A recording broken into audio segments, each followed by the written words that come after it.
إن الحمد لله نحمده ونستعينه ونستغفره ونعوذ بالله من شرور أنفسنا ومن سيئات أعمالنا من يهده الله فلا مضل له ومن يضلل فلا هادي له ونشهد أن لا إله إلا الله وحده لا شريك له ونشهد أن سيدنا وحبيبنا ومولانا محمدا عبده ورسوله الذي أرسله بالحق بشيرا ونذيرا وداعيا إلى الله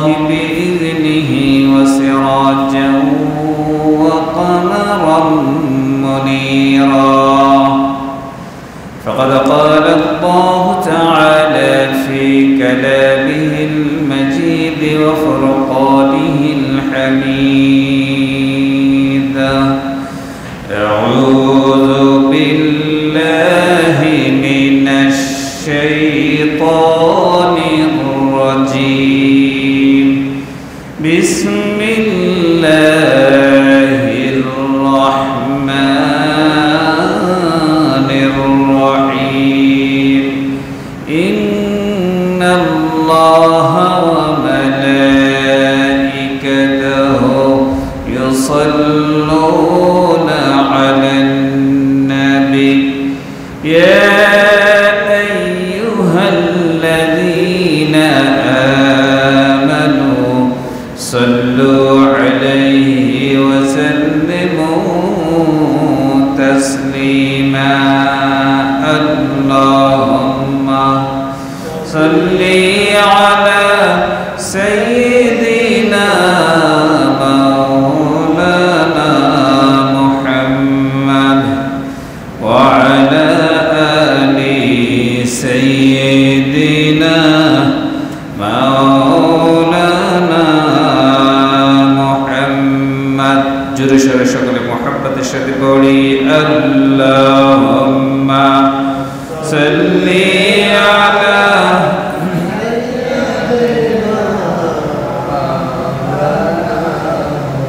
وعلى آل سيدنا مولانا محمد بلغ العلا بكماله كشف الدجى بجماله حسنت جميع خصاله صلوا عليه وآله قبرمی مصطفیٰ کی میرا مزار ہوتا وہ خاک پاک ہوتی میں خاک سار ہوتا بلغ العلا بکمالہ كشف الدجى بجماله حسنت جميع خصاله صلوا عليه وآله مشرق حب محمد مطلع الديوان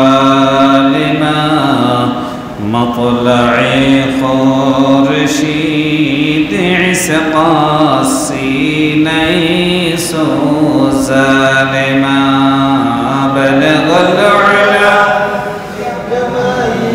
كشف الدجى بجماله حسنت جميع خصاله صلوا عليه وآله الحمد لله ঐতিহ্যবাহী মাসিমপুর কেন্দ্রীয় জামে মসজিদে আজকের এই সাপ্তাহিক জুমআ প্রোগ্রামে এলাকার বিভিন্ন প্রান্ত থেকে আগত সম্মানিত ইসলাম প্রিয় তাওহীদি জনতা, হাজারাত উলামায়ে কেরাম, শ্রদ্ধাভাজন মুরব্বিন এজম, সম্মানিত যুবক ভাইরা, পর্দার আড়ালে যারা আমাকে শুনছেন, যারা শুনতে পাচ্ছেন, আমার শ্রদ্ধেয় সম্মানিতা মা এবং বোনেরা, শুরুতে আন্তরিক ধন্যবাদ এবং জুমআ মুবারক জানিয়ে আপনাদেরকে আবার সালাম জ্ঞাপন করছি। আসসালামু আলাইকুম ওয়া রাহমাতুল্লাহি ওয়া বারাকাতুহু। আল্লাহ তাবারক ওয়া তাআলা দরবারে শুকরগুজার হচ্ছি যে মহান আল্লাহ তাবারক ওয়া তাআলা আজকে আমাদেরকে পবিত্র জুমআর নামাজ আদায় করার জন্য তৌফিক ইনায়েত করেছেন। সাথে সাথে যিনি পারিবারিক, পারিপার্শ্বিক, সামাজিক, ব্যবসায়িক, পার্সোনাল যার যত কাজ আছে সমস্ত কাজকে ফেলে রেখে যারা আজকে এই মুহূর্তে যারা মসজিদে অবস্থান করছেন, আল্লাহ তাবারক ওয়া তাআলার সামনে যারা সারিবদ্ধভাবে বসে বসে যে ইবাদত নিয়ে যারা মসজিদে প্রবেশ করেছেন, আল্লাহ তাআলা আমাদের আসা যাওয়াকে, আমাদের বসাকে, আমাদের কথা বলাকে, কথা শোনাকে, যারা আসবেন তাদের সবাইকে আল্লাহ তাআলা কবুল করুন, বলেন আমিন। আমরা নবী করিম সাল্লাল্লাহু আলাইহি ওয়াসাল্লামের ফদরুদ জ্ঞাপন করছি যে মহান রব্বুল ইজ্জত ওয়াল জালাল, পৃথিবীর শ্রেষ্ঠতম মহামানব আশরাফুল আম্বিয়া খাতামুন নবিয়্যিন মুহাম্মদ রাসূলুল্লাহ সাল্লাল্লাহু আলাইহি ওয়াসাল্লামকে রহমত হিসাবে আমাদের জন্য প্রেরণ করেছেন। আমরা ওনার উপর দরুদ পড়ছি, আল্লাহুম্মা সাল্লি আলাইহি আল্লাহুম্মা বারিক আলাইহি। সম্মানিত বন্ধুগণ, কেমন আছেন আপনারা সবাই? আলহামদুলিল্লাহ, আপনাদের দোয়া আমিও ভালো আছি।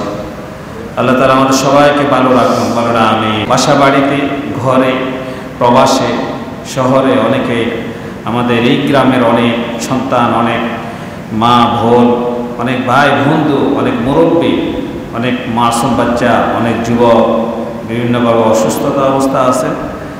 আমরা তাদের সকলের জন্য দোয়া করছি, আল্লাহ তাআলা সকলকে শিফা আজালাতান কামিলাতান কুল্লিয়াতান আল্লাহ দান করেন, বলেন আমিন।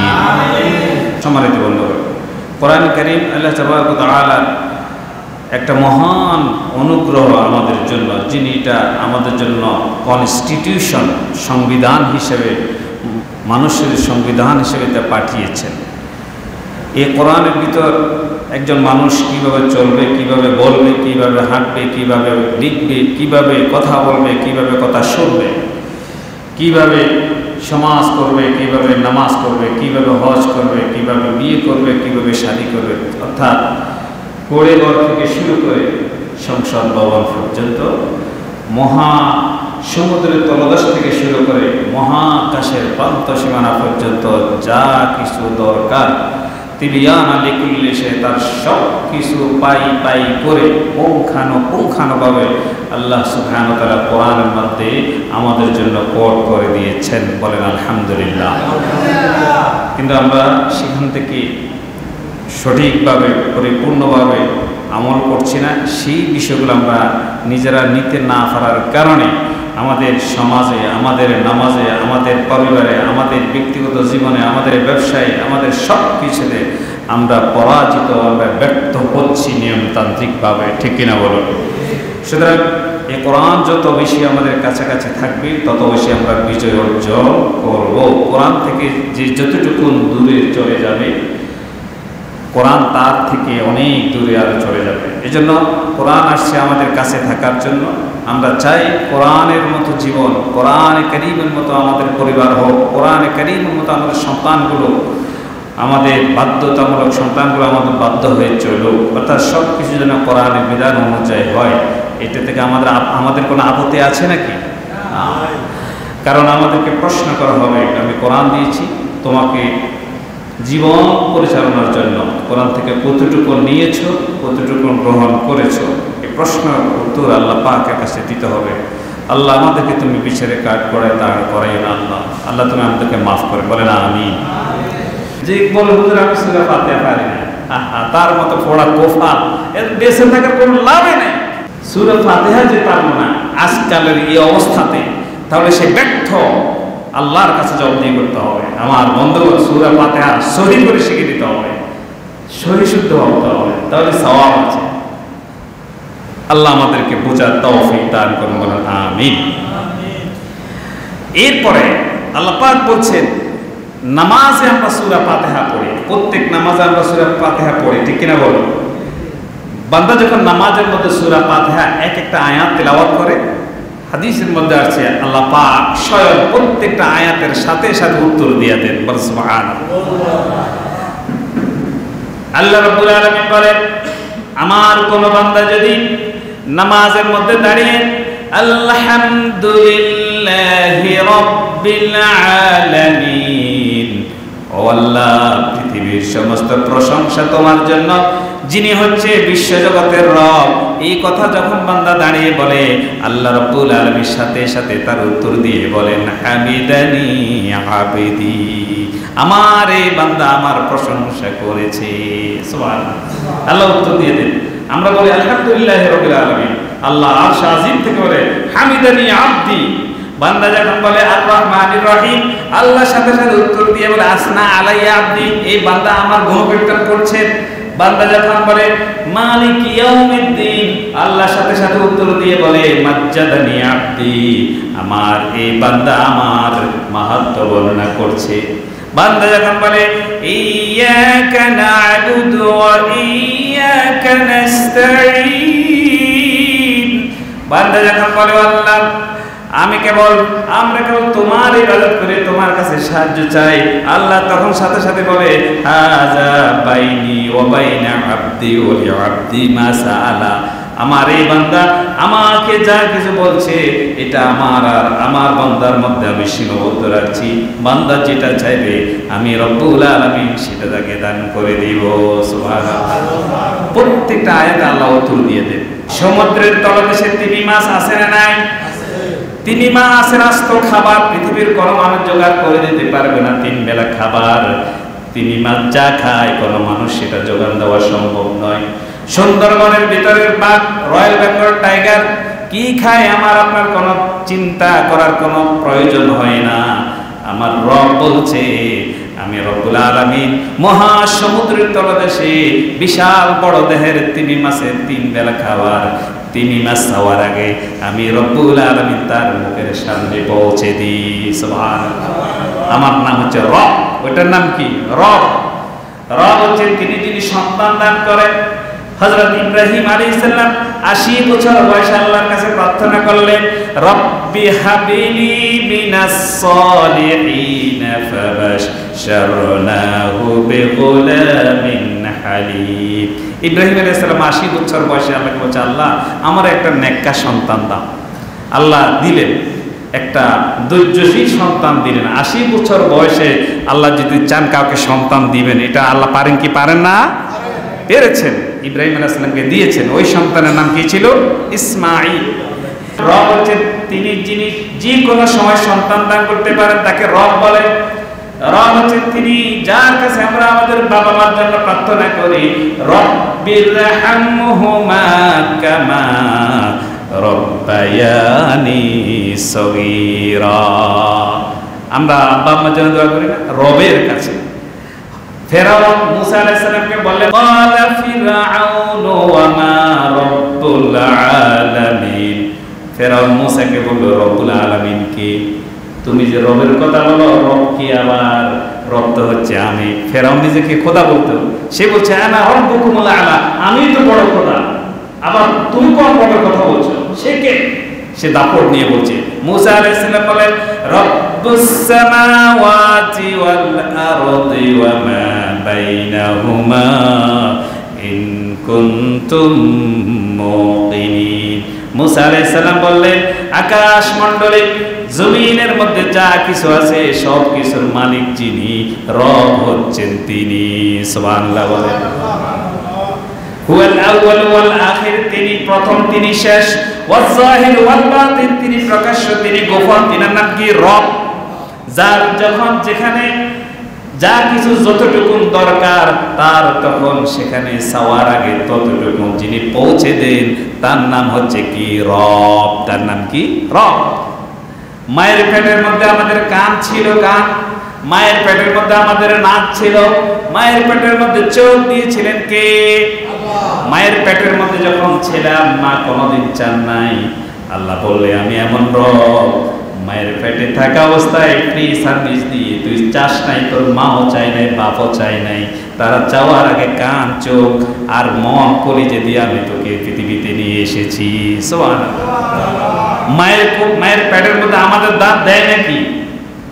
কেউ কি জন্মের সময় দাঁত নিয়ে জন্মগ্রহণ করে? আল্লাহ বলছেন দাঁত তখন তোমার প্রয়োজন নাই, আমি দিই নাই।